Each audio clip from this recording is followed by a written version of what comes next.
Every time I see the Holoearth project mentioned, people always seem unsure of what it really is or have very different opinions. So let's take a look and see if we can come up with an answer to the question, what is Holoearth? Holoearth came to life as part of Hololive Alternative, previously called Holoearth Chronicles. It's an initiative to expand the Hololive IPs beyond live streaming. It includes a manga series, a lore website, some teaser videos, and Holoearth itself. According to the official YouTube channel and subreddit, it is a metaverse project designed to offer new virtual opportunities to those from all cultures around the world. Other than the metaverse part, everything else seems to be a PR speak, so let's focus on that. Metaverses can mean a lot of things, from a Ready Player One-esque virtual world through Fortnite up to a dime a dozen NFT scams. So, which one are we talking about now? On the 24th of June 2022, CoverCorp CEO Yago and Holoearth developer Yuki Oka gave an interview to 4Gamer, where Holoearth was also discussed.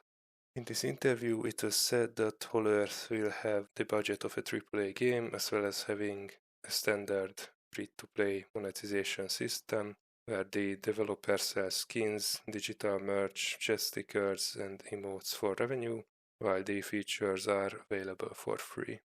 It was also laid out that the vision of the project is making an online game with virtual live performances on weekends. Checking Cover's latest 2025 Q2 report, we can see that in the financial year, which starts in April of 2024 and ends in March of 2025, the expected cost of the project is 350 million yen. We can also see that the amortization of the expenses will start in the second half of the financial year, which we are already in. We can also see that around 10% of the company's employees work exclusively on the metaverse, which is pretty much just Holoearth. With some quick math, we can conclude that with around 600 employees, they already have a 60 people strong dev team plus change on the project.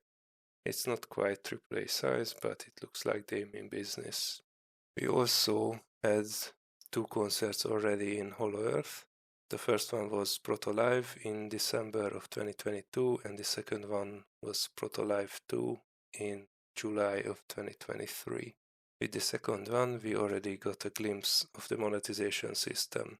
Viewing the event through the Holoearth app was free, while watching through streaming sites had a ticket price, as well as commemorative merch was released for the event. In later interviews, we can see that the priorities of the Holoearth project changed since the early days of 2022. In December of 2024, in an interview with Games Radar, Yago compared the project to Fortnite and Roblox, where the focus is on user-generated content. A few days later, in an interview with Anime Herald, he doubled down on the user-generated content, likening it to Holo Indie, where Cover would rather work with and support creators than create themselves. And with a rather close target release date of spring 2025, I think the current direction is the one Cover is committed to. From this, we can see that the project changed from an MMORPG with occasional concerts to a social sandbox where Cover is just a babysitter. Also, it's been more than a year and a half since the last in-app concert, so that part might be on the back burner as well. Now that we looked at a few interviews, all that's left is actually giving the game a try. Because, contrary to what is written on the website, the game already has an English UI, so we can give it a go without any issues. The game consists of 4 parts. The first one is the entrance hall, which is the area the player starts in, and its function is to leave it for another area. The second one is Alternative City, which I assume will be the central hub of the game, but right now it is an area with a lot of empty space, a 3D cash shop, and a few people kissing. The third one is the Simulation Room, which is a basic survival game with an anime aesthetic. The last one is My Space, which is a small part of the simulation room without any enemies. It is focused on building, even though it still has the survival mechanics like hunger, thirst, and item durability. Right now, there is not much to talk about. Both the survival and building mechanics are bare bones. Other than the blue triangle, nothing really stands out that would make people choose it over all the other competitors. So, there you have it. As of now, Holoearth is a barren social hub and a simplistic survival game with the dream of becoming great at some point. Okay, now that we know how the project is right now, let's talk about what it could be and give some unsolicited and unqualified advice. As I see it, the main goal to achieve is keeping the fans engaged and around the brand even when they are not watching streams. Considering that you want to achieve this by handing over the content creation part to the users, you should give them the tools to make their own fun, which will most likely be through player-to-player interactions. To get them to interact with each other, first put multiplayer minigames into Alternative City. With this, you can give them a reason to go there and also focus them in places where the minigames are located, making it more lively than if you just spread them out over the map.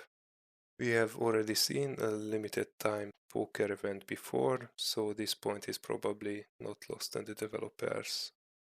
To make it more thematic, add a casino, an arcade, and so on to the city. I'll go through the Yakuza minigames, add multiplayers to them, and you have a whole world packed with content. By making them multiplayer, it's more likely that users can form friendships and rivalries while playing with or against each other. Once again, giving them a reason to come back. It also gives the opportunity to organize events, tournaments, and competitions, multiplying the friend or foe factor. Another obvious step to take is bringing back the live concerts. I probably don't have to explain the benefits of this one. There is a reason. This was the first thing on everyone's mind when the project came up. The hardship with this is being able to handle the big number of users without crashes and lag, but a AAA budget should be able to cover this. For MySpace, make it like Minecraft creative mode. Remove every survival mechanics, give people unlimited resources and as many building assets as possible, and let them go ham. To encourage the usage of this mode, add the opportunity to submit the creations as performance stages for concerts. With this, people would gladly spend hours handcrafting the perfect stage. You get free labor, and fans would probably cream themselves right then and there if they saw their Oshi perform on the stage they created. Lastly, rethink the whole survivor game part. There are way too many competitors out there, and the simulation room has no leg upon them other than being vaguely Hololive adjacent. Do not waste the resources already put into it, make it an episodic adventure game where players complete quests given by the talents to help them on their endeavors. For this, you can use the lore laid out in other Hololive alternative projects. With this, you can engage the part of the fanbase that is interested in the lore and remove the competition since there are no Hololive themed adventure games out there. That's all I have for now. I hope the project turns out to be good. Bye.